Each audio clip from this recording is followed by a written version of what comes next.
By dawn, Sir, are you all that right? You kiss don't would be look well. called reckless, I'm but in fine. truth, It's nothing. it was the But only sir, your reason neck. anyone I said I'm survived. fine. The restaurant was the kind of place where voices never rose and money spoke softly through crystal glasses and silk suits. Every movement was controlled, every smile calculated, and when the Korean Mafia boss entered, the room didn't react loudly. It reacted correctly. Conversations dimmed, not stopped, just lowered.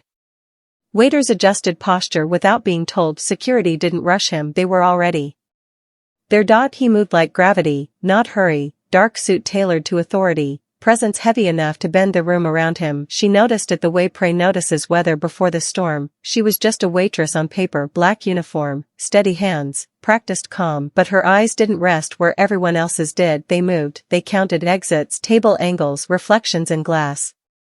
She had learned long ago that danger never announces itself. It arrives quietly, pretending to be nothing. A man near the bar checked his phone too often. Another adjusted his jacket without drinking. The window behind the boss reflected something wrong. A shape that didn't belong. A pause where there shouldn't be one. Her heartbeat didn't spike. It slowed. That was how she knew. She was close enough to hear the faint click she wasn't supposed to notice. Too far for anyone else. Too late to warn him the normal way. There was no time to speak. No time to signal. Security watched mouths and hands. They didn't watch instincts. She walked straight to his table. Before courage could ask permission, before fear could negotiate, she leaned in and kissed him. Not soft, not hungry. A sharp, deliberate press of lips that tasted like gunmetal shock. The room inhaled and forgot how to exhale. Time fractured for half a second. Her body registered the mistake before her mind finished the decision. She felt the tension snap across the space like a wire pulled too tight. She felt eyes, she felt recognition ripple outward as people realized what she had done and who she had done it to. Chairs scraped, someone swore under their breath. Security moved, not fast, but inevitable, the kind of movement that meant it was already too late to apologize. She pulled back, breath unsteady now, pulse finally catching up to reality. She expected pain, she expected to be dragged away, she expected nothing after that. What she didn't expect was stillness.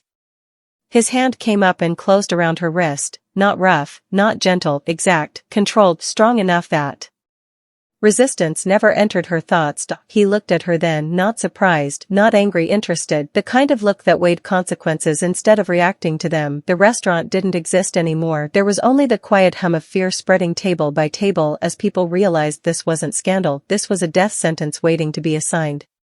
She could feel it in the way no one moved. In the way the staff froze like statues. In the way even the music seemed to hesitate. His thumb rested against her pulse. He felt it racing. He felt everything. She met his eyes because she had already committed to the worst outcome. Looking away wouldn't save her. His voice came low and even, soft enough that only she could hear it. No accent. Perfect calm. A question, not a threat. Why did you do that? The words weren't angry, they were curious. That scared her more than shouting ever could, because men like him didn't ask unless the answer mattered. And somewhere outside, unseen by everyone else, a finger tightened on a trigger that was never meant to miss.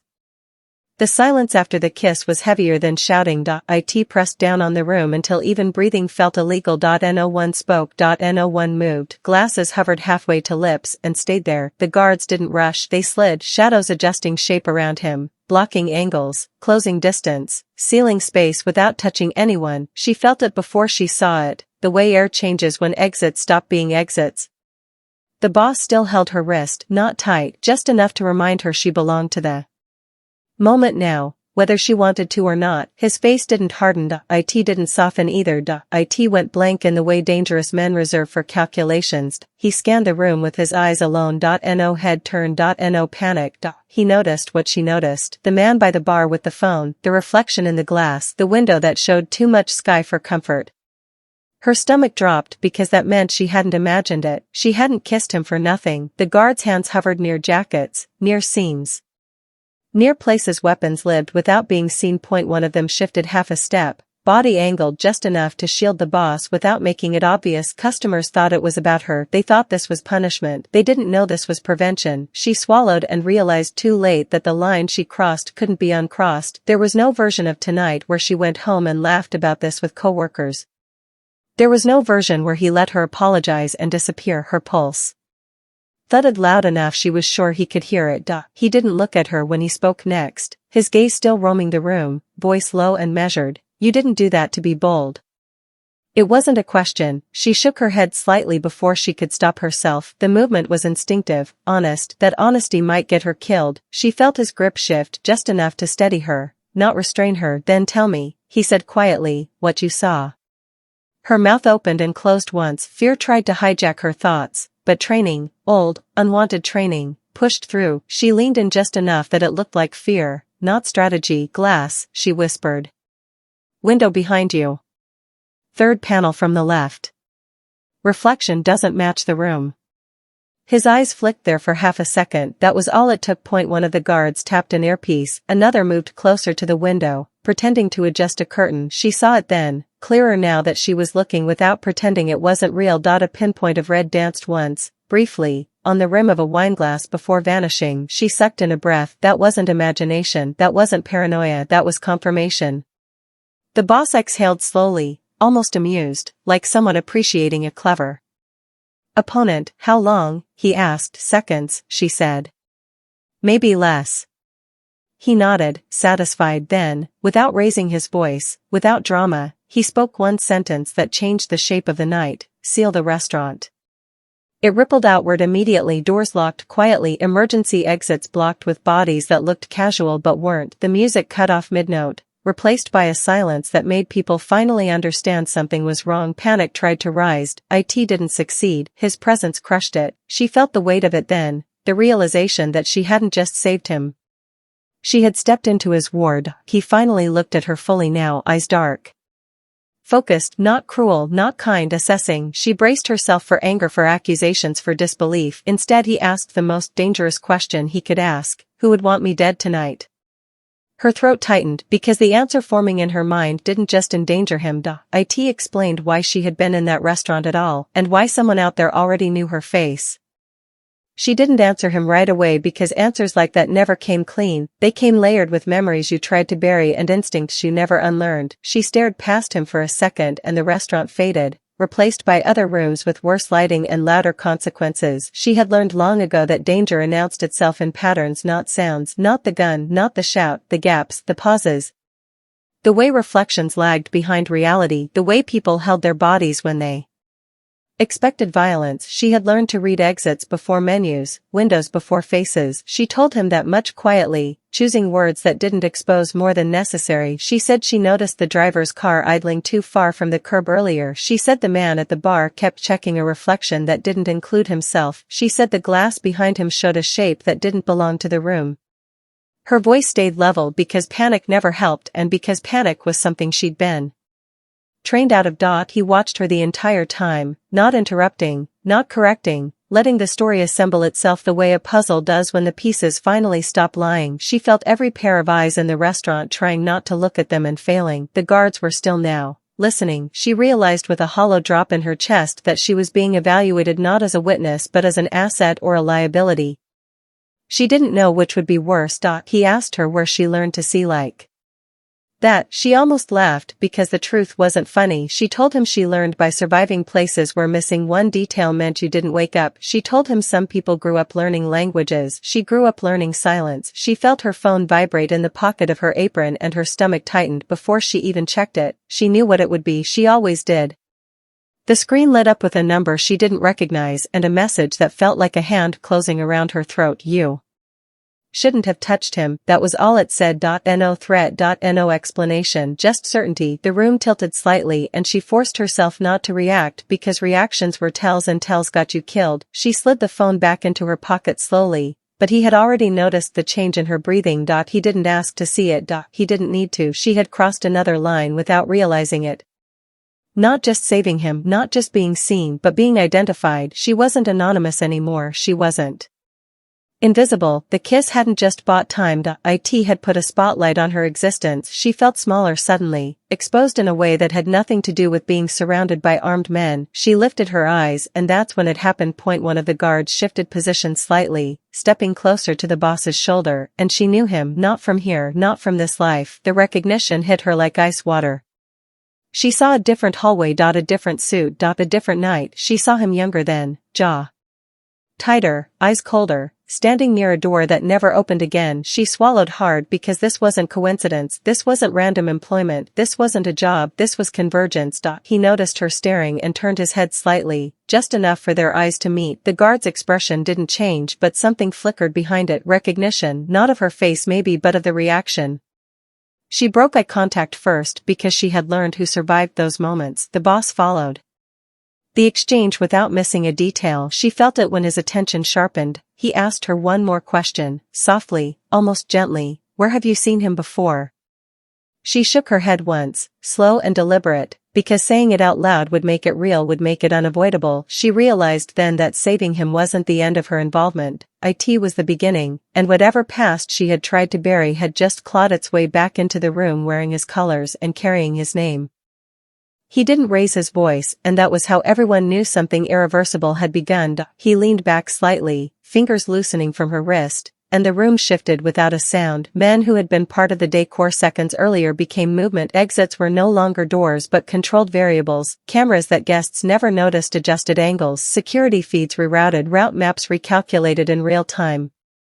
She watched it happen with a quiet dread because she recognized the efficiency. This wasn't chaos, this was preparation refined by repetition. The illusion of a romantic mistake evaporated. She wasn't standing in a restaurant anymore, she was inside an operation. He spoke in short sentences that weren't commands so much as confirmations, and every confirmation triggered action. The man at the bar who'd been watching reflections was gone before anyone realized his glass had stopped sweating.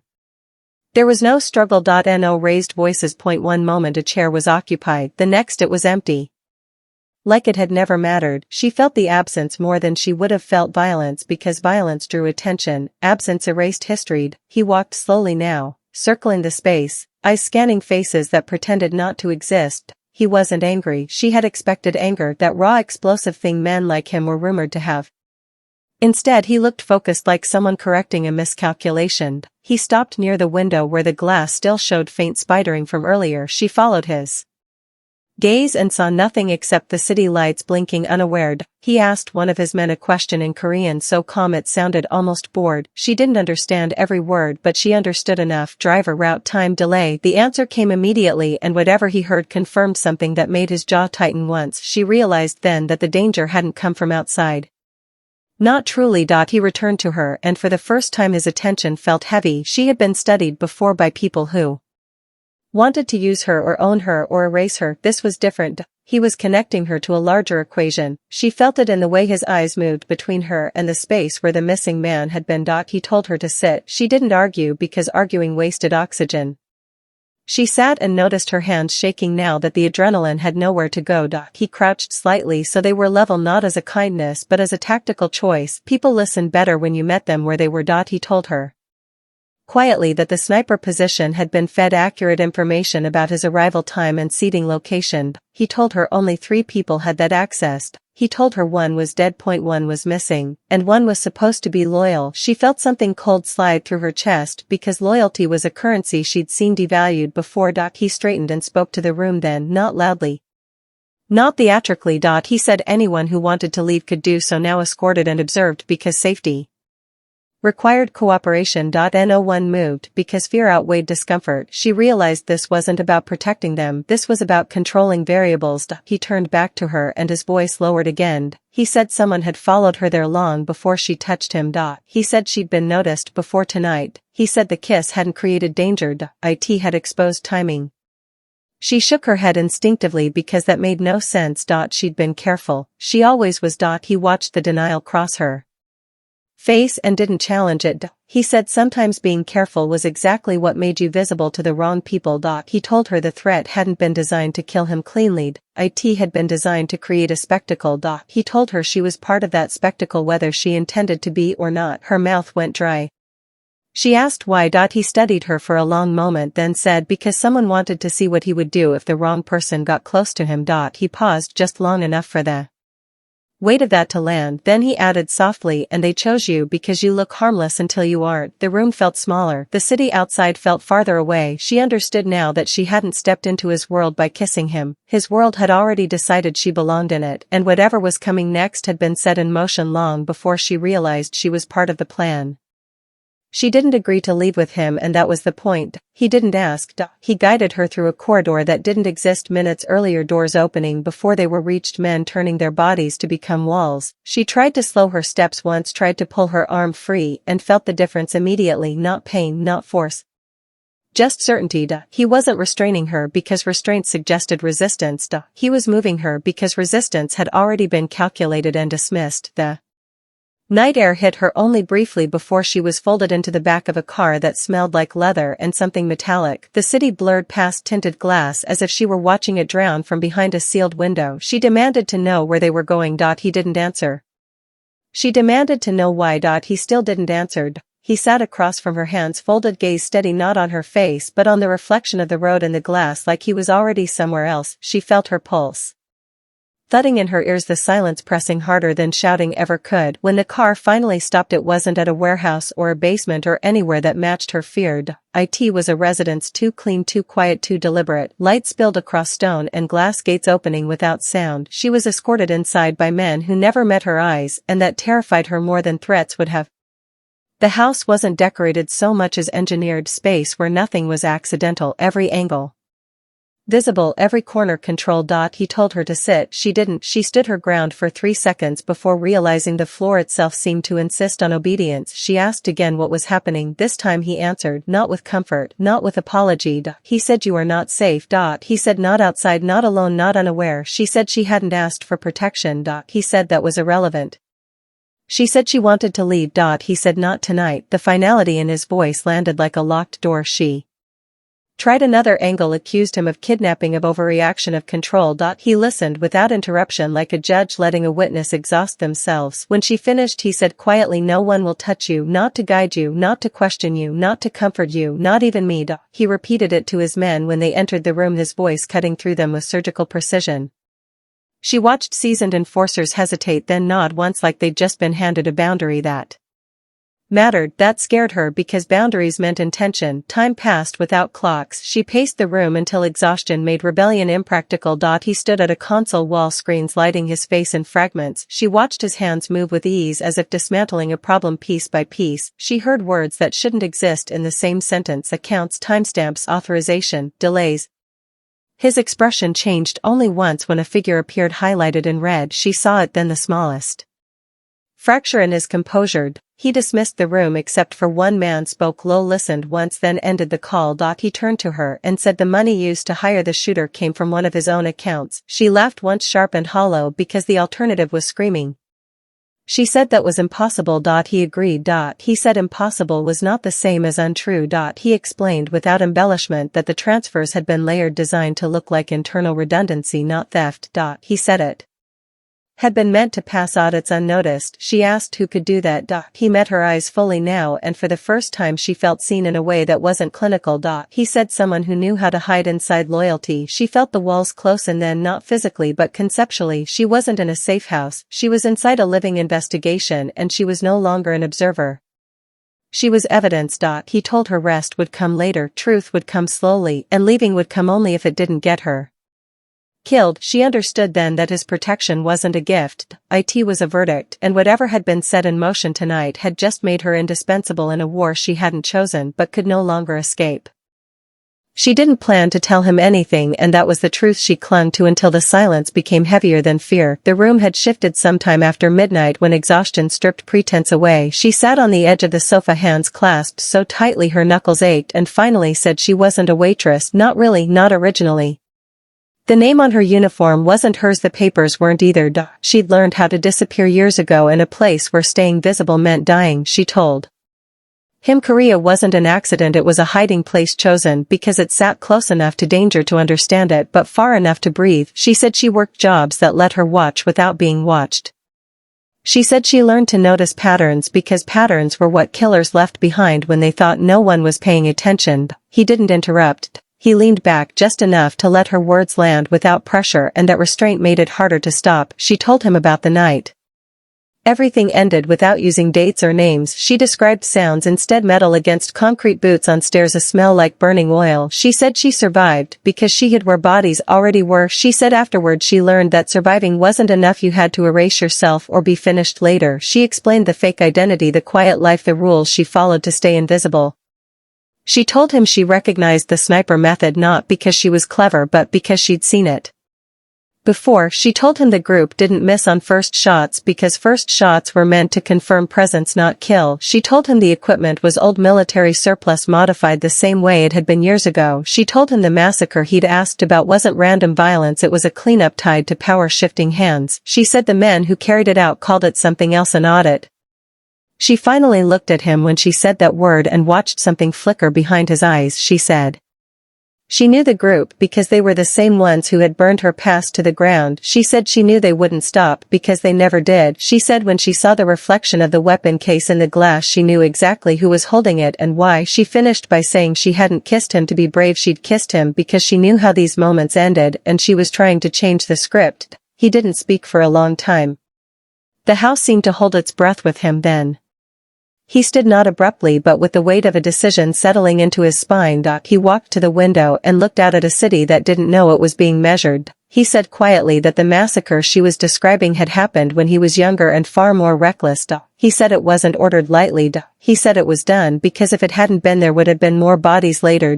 He said that night taught him that mercy without control was just delayed cruelty. He turned back to her. Then, and for the first time, there was no calculation in his expression, only acknowledgement. He said that massacre was the moment he stopped believing survival was about luck.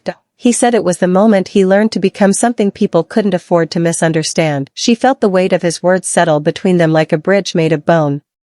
She realized then that whatever she'd tried to bury had just collided with whatever he'd built to replace his own ruins. They weren't strangers pulled together by chance, they were remnants of the same storm standing on opposite edges. She understood that saving him had never been the real danger. The real danger was that they recognized each other, and that recognition had just erased the last line between protection and consequence.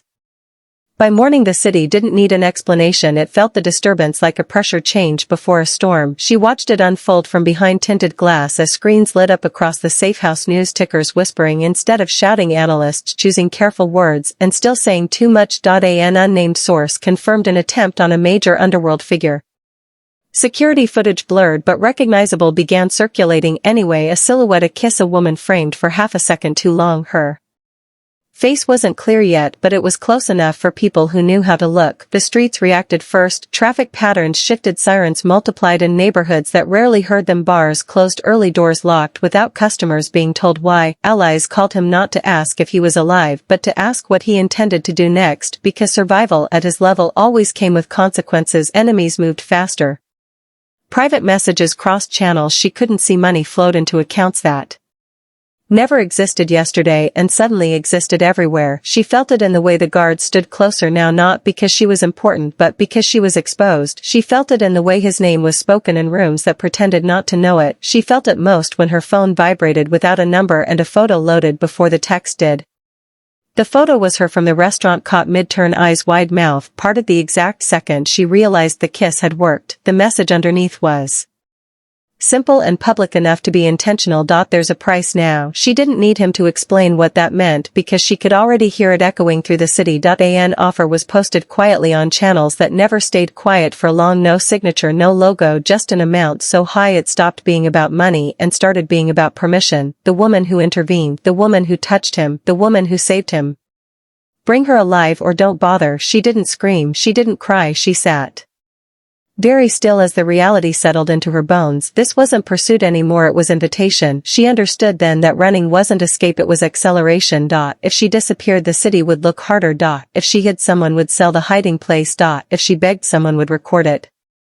She turned toward him as if drawn by gravity and found him already watching her, not with pity, not with surprise, but with a calm that told her he'd known this outcome from the moment she'd leaned across that table. He didn't apologize, he didn't promise safety, he simply said the city had chosen and now it would test everyone involved. She asked him what happened to people with bounties like that, and he answered honestly, some die quickly, some live long enough to wish they hadn't. She looked past him at the men who moved when he breathed and realized they weren't protection, they were acknowledgement of scale.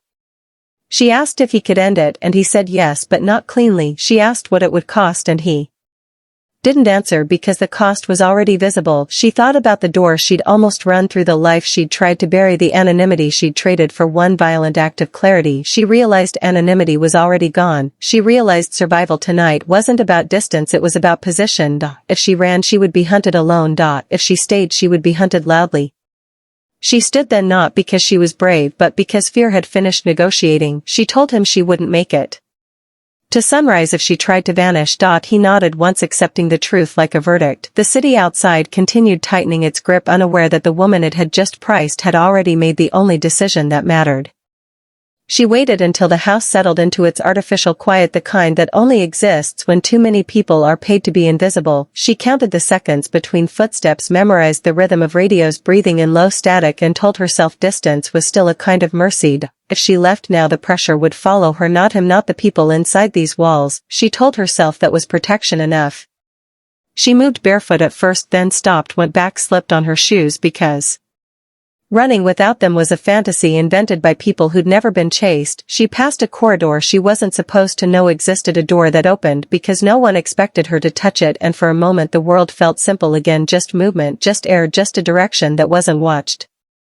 The gate loomed ahead, metal cold, honest. It didn't care who she was or why she'd kissed a man everyone feared, it only understood open or closed. She reached it breathing fast, not from panic but from hope, and that was her mistake. Hope made her careless. She didn't hear them until it was too late. Hands out of the dark gripping her jacket, twisting her arm, a voice hissing her name like it had been rehearsed. She fought, not gracefully, not bravely, just enough to make noise, just enough to be remembered. The street was right there, the smell of wet concrete, freedom so close it burned.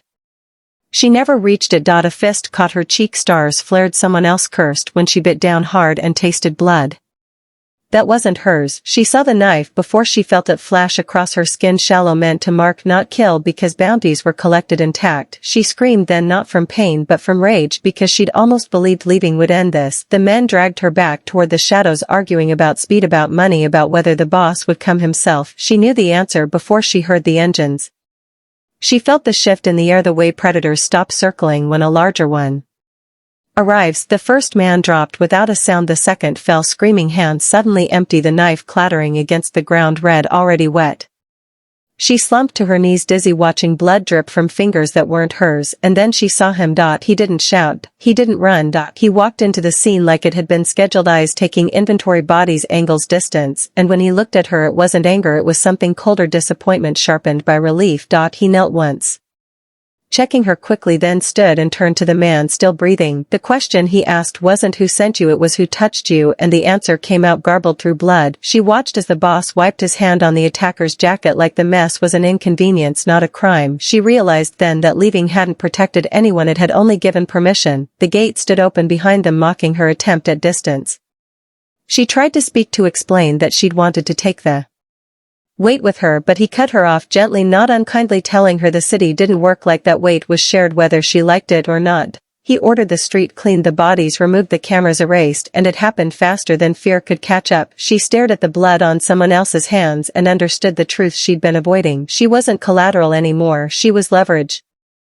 And the man she'd tried to escape was the only reason she was still breathing. He didn't raise his voice when he gave the orders, and that was how she knew something inside him had broken. The drive back through the city felt different this time, not hidden, not careful, but deliberate. Convoys splitting, traffic lights changing without warning, streets clearing before they arrived. She sat beside him, hands shaking now that the adrenaline was gone, watching men move at intersections like chess pieces already placed hours ago.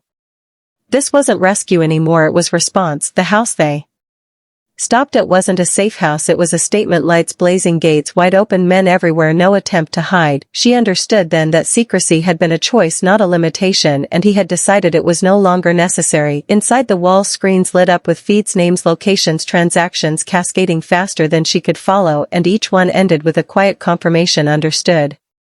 She watched someone's life unravel in real time because they'd been paid to touch her. She tried to speak To say this wasn't what she wanted, but the words died when she saw the cost written on faces moving around them, efficient, empty, unquestioning. This was what his protection meant. When he finally turned to her, his eyes were darker than before, not violent, just resolved, and that terrified her more than anger ever could. He told her calmly that the city now knew someone had crossed a line, and that lines once redrawn had to be enforced.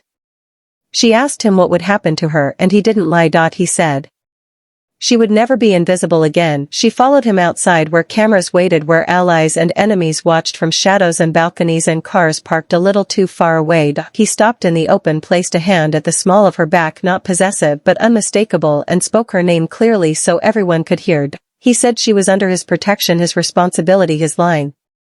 The reaction rippled instantly, messages flying, phones lighting up, silence falling in places that used to be loud. She felt it, the way the air shifted, the way strangers looked at her differently, calculating, fear, respect, curiosity. She wanted to pull away but didn't, because she understood pulling away would be seen as weakness, not hers, his. She stood there, heart racing, realizing she had just been claimed not by force but by declaration, and that declaration would follow her forever. Before she could process it all, a phone was handed to him and she saw the message before he closed the screen. "Will take her in front of you." She didn't need to ask who sent it or what it meant. He looked at her, then really looked, as if memorizing her face, not with desire but with something heavier, regret edged with inevitability. She whispered that she never asked for this, and he nodded once, admitting he knew, and that knowing changed nothing. The city hummed around them, engines, sirens, distant music, life continuing, unaware that rules had just shifted. She realized his loss of control wasn't rage, it was commitment, a decision to stop pretending there were lines he wouldn't cross for her. The protection she wore now was louder than any weapon and twice as dangerous. She had saved him with a kiss, and now the world would pay attention to every breath she took. She understood finally that being untouchable didn't mean being safe. It meant being worth the risk. Morning didn't arrive with sunrise, it arrived with silence, the kind of silence that follows a storm when the city pretends nothing happened but every corner remembers. She woke in a room that wasn't hers, walls too clean, sheets that smelled like money and disinfectant, and outside the window the city already moving again, vendors opening, taxis honking, life resetting as if violence had a curfew. She sat up slowly, feeling the weight of it settle, not fear, not pain, but permanence. Sometime before dawn, the war had ended quickly, efficiently, without spectacle, the way his wars always did. She never heard the shots, never saw the bodies, but she felt the absence. People who had been there yesterday simply gone, phones unanswered, names no longer spoken. Traitors vanished, not arrested, not exposed, erased. Enemies withdrew, not because they were convinced, but because they were warned. The city learned overnight which way power leaned now and corrected itself. He stood by the window when she found him, jacket off, sleeves rolled up, eyes tired in a way she hadn't seen before, not from lack of sleep but from finishing something that couldn't be undone. He told her it was over, without pride, without relief, just fact. She asked how many it took and he didn't answer, because numbers didn't matter, only the outcome did. She walked the house, realizing nothing inside reflected her life before. No uniform, no phone, no bag, no proof she had ever been a waitress except memory. She tried to imagine going back, pouring drinks, pretending nothing changed, and almost laughed, because even the idea felt foreign. She was known now, even if faces on the street didn't recognize her name. Traveled faster than images, whispers faster than news. She asked him quietly if she could ever leave, and he didn't say no. He said it wouldn't be safe, because safety wasn't about walls anymore, it was about stories, and hers was already being told. She felt the weight of the choice she'd made with that kiss, not regret exactly, but understanding. She saved him because in that moment it felt like the only moral move, and morality didn't disappear just because the consequences were ugly. He reached into a drawer and pulled out a slim drive, holding it like it weighed more than it should. He told her this was the last thread, evidence, names, transactions, the kind of truth that could burn everything, including the protection wrapped around her. He said if it surfaced she could disappear, start over, be free of his shadow, but the city would burn with her because the fallout wouldn't stop at him. She looked at the drive, understanding this was the real choice, not stand beside him or disappear, but accept a life that belonged to a world she never asked to enter, or destroy it, and accept the blood that would follow. He waited, not pushing, not persuading, giving her the one thing power rarely offered, time. She thought of the kiss, how simple it had felt, how instinctive, how it had cut through calculation. She realized freedom wasn't the absence of danger, it was the acceptance of consequence. She nodded once and handed the drive back. He didn't thank her, he didn't promise anything, he simply walked to the fireplace and fed it to the flames, watching until nothing remained, not ash, not metal, not proof. When he turned back she saw something in his eyes, not triumph, not possession, but cost. He had just erased the only thing that could ever free her completely, and in doing so bound himself tighter too. The city outside kept moving, unaware that a different future had just been chosen. She understood then that survival wasn't victory, it was continuation. She kissed him to save his life. By morning she learned the truth. In his world one kiss isn't affection. It's a sentence.